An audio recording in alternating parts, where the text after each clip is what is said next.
Hey everyone, welcome back to my channel. Thank you so much for clicking on this video, and if you like it, please be sure to hit that like button. And as always, please remember to subscribe.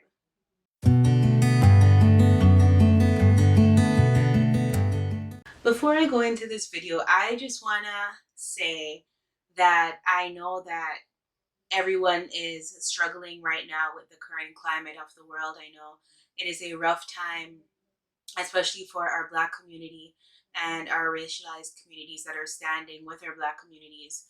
And I just want this video to be informative, uplifting, and if I do say anything to offend, I apologize in advance, but that is not the intention of this video. So with that said, let's get right into it.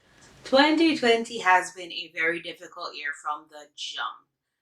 It has been one thing after another. I've seen the many memes where they're saying that each month is a different level of Jumanji, which I understand with the difficult things that have been happening. And we've all been affected by one aspect of things that have been happening in one way or the other. And it's disheartening because I know, like, at the beginning of the year, New Year's Eve, everyone had their resolutions. Everyone was so excited for the possibilities that would come with a new year. And it quickly kind of it went a little bit downhill, and it just gradually just declined. And a lot of people's hopes, dreams, and plans kind of came to a halt with everything that has been happened, that had happened, and possibly will happen in the future to come. I know that, especially with COVID-19, the social distancing, the stress that a lot of people are facing, work-wise, financially, whether people got laid off, whether they got outright fired, whether they got their hours decreased significantly. It's been a tough time. I know a lot of people are struggling with, especially if they have small kids who would have been in school or would have been in daycare, which would have allowed them the time to go to work, and now not having maybe somebody or that support system to take care of their child while they go to work. So trying to figure that bit out. Even the kids, the youth, the young adults who are currently in school at this time, it's a stressful time. I mean, especially, like, I feel it. I just graduated from university, and this the last stretch of my degree, balancing it and figuring out how to adapt to the changes that was happening was quite difficult. And I can imagine for students who are maybe like in their first year of their program, who have not like had a concrete understanding of what they're studying, or how their school works, that this time has been increasingly difficult. And so my heart goes out to them. Even the younger kids, not being able to go outside and play, not being able to see their friends, it's just a rough time all around. It really is a rough time all around. And I see where we're trying to adapt to a new normal. I see where we're trying to, figure out how to continue to live life, how to continue to share and to connect with people. And it is difficult, but I feel like we're getting better at that aspect of what's happening so far in this world. And we are progressing. As I said in my previous video, I live in Toronto, Ontario, and we are slowly making steps towards reopening the city, reopening the, what do you call it? The city, Ontario, province, reopening the province. And I mean, people have mixed feelings about it, and everyone's feelings and thoughts towards this is valid because it affects everyone. But I guess, life has to continue. We have to find some sense of normalcy, and we just have to make the best of the situation that we are currently in. So moving on from that, as I said again in my previous video, I am a child and youth care worker by profession. That is what I studied in school. That is what I do in my work. That is honestly who I am. I love children. I love youth. Their well-being and their safety is literally the most important thing to me. I am an advocate for them. I am an ally for them. Anything that I do, I dedicate to the children and the youth that I work with and for and by. And so one thing that has been heavy on my heart since this has begun are the children who do live in homes that are not the most pleasant or the most loving, or their needs are not being met. It's hard for a lot of us to imagine, but for a lot of kids, going to school was their safe haven. Going to school was where they felt safe and loved and protected. And so just, you know, we struggle, everyone's struggling, everyone's having a hard time, and a lot of people are complaining, I can't go shopping. I had trips planned, I had this planned. And I've had those moments myself where I had a trip planned. I was going to go to Cuba to celebrate my graduation. um and I was pretty bummed about it. I was sad, to say the least. My graduation got canceled. I was upset about that as well, and I was kind of throwing myself a little pity party. And it really hit me as I was reflecting that, yes, the social aspects of our lives are not as we would want them to be, but there's still so much to be grateful for. There's still so much to give thanks for, because honestly, there are people in worse situations. And no, that does not diminish your feelings or what you're going through, but it kind of helps when you put yourself, you know, in a position to acknowledge that there are still things to be grateful for in your current situation. And it also humbles you. It humbles you. It reminds you that, regardless of how bad things are right now, they could be worse, and to be thankful. I always tell myself that no matter how miserable I am in my current situation, there is somebody praying to be where I currently am right now. And it just reminds me to be thankful, be grateful, and to never forget the things that I have been blessed with.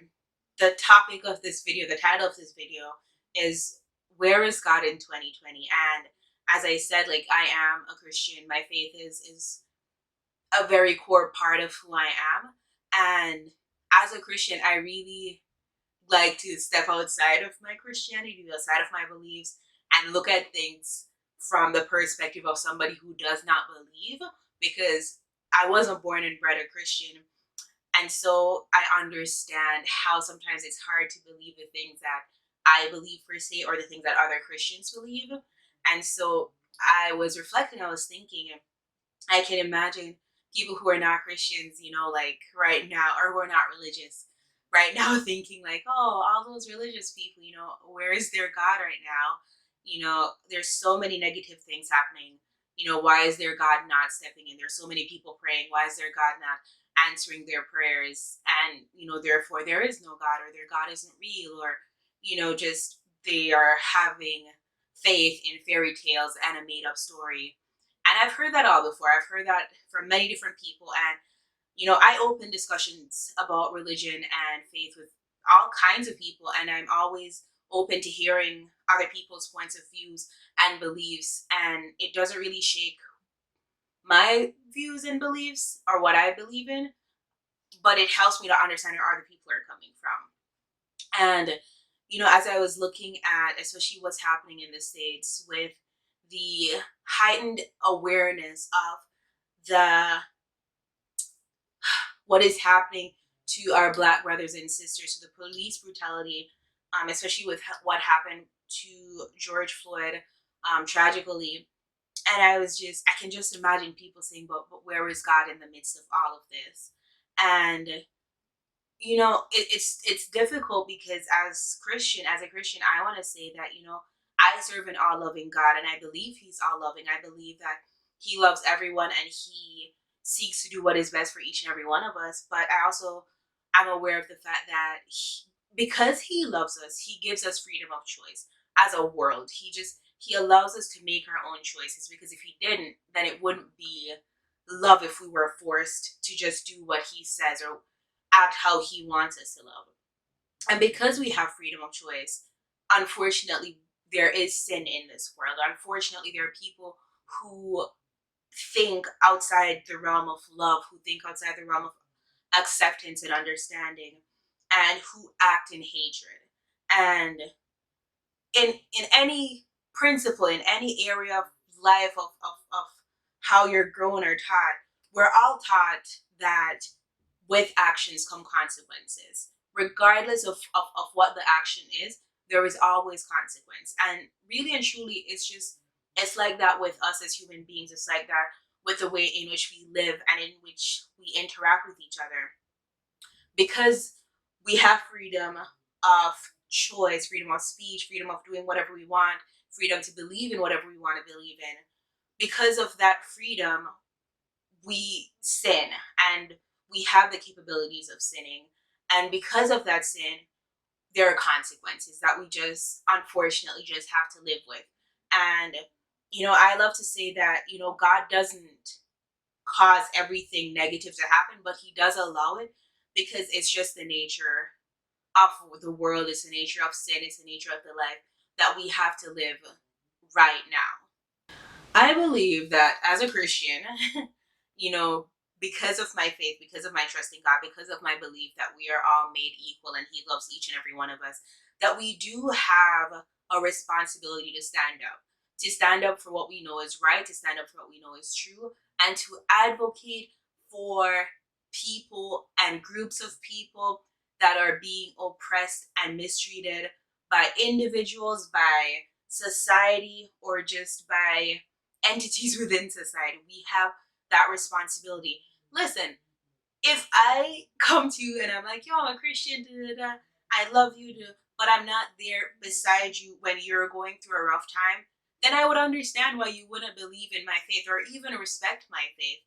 But I believe that if we do have the love of God within us, and if we do believe that Christ made us all equal and He made us all to love each other, then when I see this group over here struggling, that my instinct, that my desire, that the inclination of the Spirit within me should lead me to say, I will stand beside you. I will fight with you because I want you to be happy. God made you to be loved, to be respected, to be honored.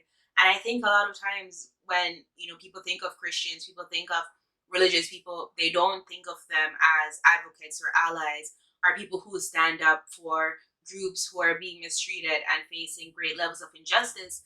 And I think that's just so sad because as a Christian, I think that that is one of the greatest things that I'm called to be an ally, to be an advocate for those around me. It is just something within me that I strongly believe and support, and I think that even within my church, I'm happy to see them take more of a stand in acknowledging the importance of the Black Lives Matter movement, in standing beside those who are protesting and who are raising awareness for what is happening in Canada as well as in the United States, bringing light to a lot of things that happen in Canada, because a lot of times when we hear about racism and police brutality and all the negative things that happen to racialized people, we immediately just think, oh, those Americans. But it happens in Canada, and a lot of times it's just not a conversation that many people want to have because we're so nice. But the reality of the situation is there is racism within Canada, there is police brutality. It is just not at the forefront of media, and so a lot of times we like to pretend that it does not exist. But especially with what happened and what continues to happen in the States, and the uprisings that have been happening, it just goes to show that we have to talk about these things. We have to bring these things to the forefront, because if we don't address them, if we don't talk about them, if we don't educate people about what is happening, there will never be change. How can we change something that we don't know about? It is absolutely impossible. There has to be the spreading of information. People have to talk and open up about what is happening so that we can start standing together and unifying so that we can encourage change. We can make change. I believe strongly in that our words are powerful. The words that you speak can either bring life or death. And when we rise up and when we have the words to uplift and to break bondages, I think that is the most powerful tool that we have, our words, our voice. And we have to educate ourselves and go out and speak up and be the voice for those who unfortunately were killed by police brutality or through other, you know, other aspects of racial brutality or racial acts that led to their death. We have to be the voices for those people who can't speak anymore. We have to be the voices for the younger generation who is coming up. We gotta teach our black children that they are loved, they are valued, they are worthy, they are beautiful, and they are not less than anybody else. And we gotta instill in them the fact that you can do anything that you want, irregardless of the stereotypes, the negative and limiting stereotypes that society seems to place on our black children. As I said, children are literally the heart of everything that I do. Love them to bits. And I think that, you know, especially as a black woman, I remember when I was a child and I struggled with a lot of things. I struggled with understanding how to love my hair, how to love my skin. And some people might not understand that because you're like, oh, you're light skinned, da da da. But I still faced like people in like my classes saying that, oh, I'm this or I'm that because I'm light skinned, or I think I'm better than them, or I think whatever. And it still did affect me in some way. I struggled with loving my hair, for example. I know people will be like, oh, you have nice long hair. But then I'd also hear from people, oh, your hair ain't that nice. Oh, you can't really do anything with long hair. So it would be better if you had shorter hair. I never fully understood that. But it is so important to teach our black kids how to love themselves, their skin color, their hair, their features that make them beautiful. It is so important to teach them just how to love themselves. Another thing that I'm seeing that I'm loving is that a lot of social media personnel, a lot of influencers, YouTubers who are white are taking the time to educate themselves. And a lot of those that have children are now taking the step to add diversity into their child's upbringing, whether it's books that have racialized people, or teaching them the history of black people, or buying them dolls or toys that are not just Caucasian but are brown or black, and just exposing them to the fact that the world doesn't just look like this. It is mixed with a bunch of different people, a bunch of beautiful people, and difference doesn't decrease one's value, but it adds to the beauty of the world. It adds to the beauty of the life that we live. If we were all the same, it would be hella boring, you know? And so when we teach our kids that diversity is beautiful, it opens them up to so much more friendships and opportunities, and people to just love and get to know. And that it makes me feel so much better. I know, especially for those who are really struggling right now emotionally, you know, where is God is a typical question. It is, I understand. I understand, because even people within the faith, people who have been Christians, are religious for a long time, they have their moments where they're like, like, all these negative things are happening. Where is God? And I always go back to the Bible. It always helps me. And for those people who are struggling, you know, I encourage you to go back to the Word of God, because there are so many promises, so many uplifting things. But it also does talk about these times. It talks about the fact that, there's going to be a lot of hatred in the world, and people are going to turn against people, nation against nation. A good chapter to read if you are interested or curious about, what the Bible has to say about what is happening right now. I encourage you to go to Matthew 23 and 24, very informative verses. And I mean, if you have questions, comments about anything that is in there, or, if you're even going to read it, let me know in the comments below. I'd love to hear your thoughts on those chapters and how you think it applies to now, or how you think it doesn't apply. As I said, I want there to be open communication, just done in a respectful and loving way. But I find my peace in knowing that there is a God. I find my peace in knowing that this is not all happening in vain, and that there is more to come. I sometimes I feel overwhelmed thinking of the people who don't have anything else to believe in. And so when they see the negative things happening, when they see the bad things happening in the world, like, for them, that's it. They don't have anything to hope for.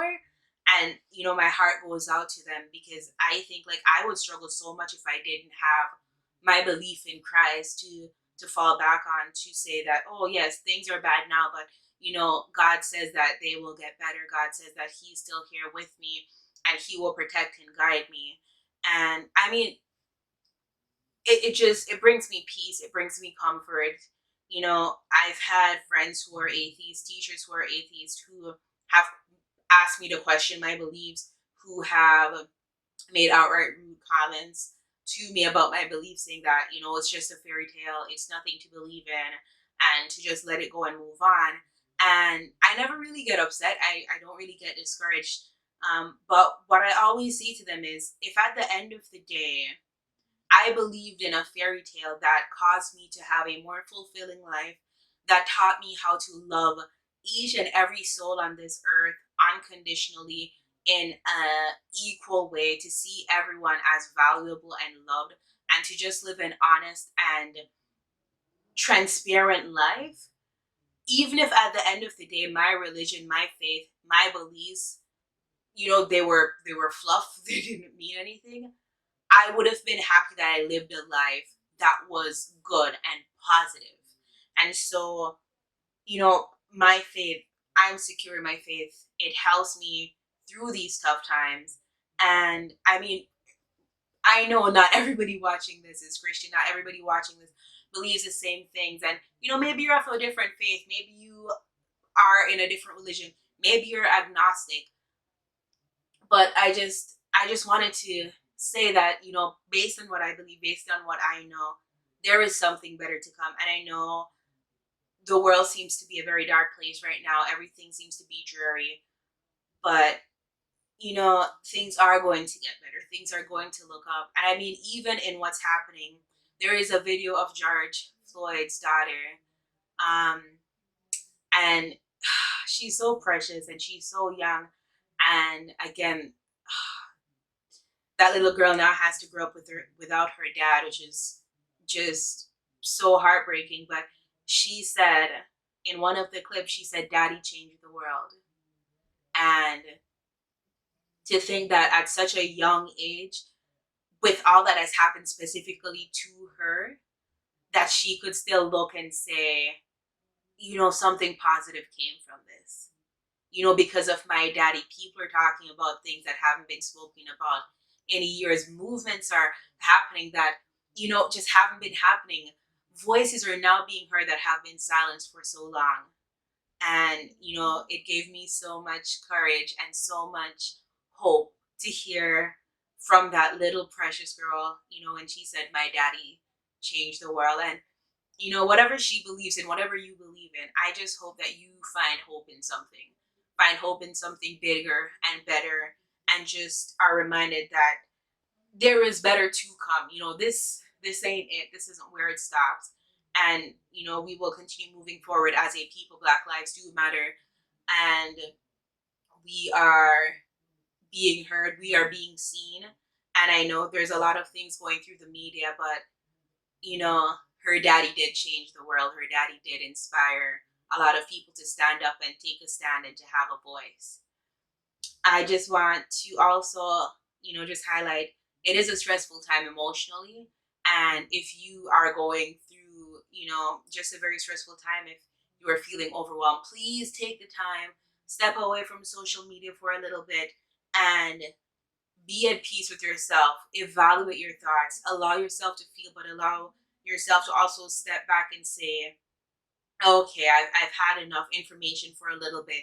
I need to just process and allow myself to feel, talk to somebody, open up to a friend, a family member, a colleague, a church member, somebody. And if you are at the stage where you are having constant negative thoughts, or it is just getting too much, please seek the help that you need. It is a tough time. We're all going through a tough time. And there is no shame in saying that you need help to get to a better place for yourself, for your family members, for anybody around you. As always, I just want to remind you that you are loved, you are valued, you are beautiful. I hope that you enjoyed this video, and I hope to see you again in my next video.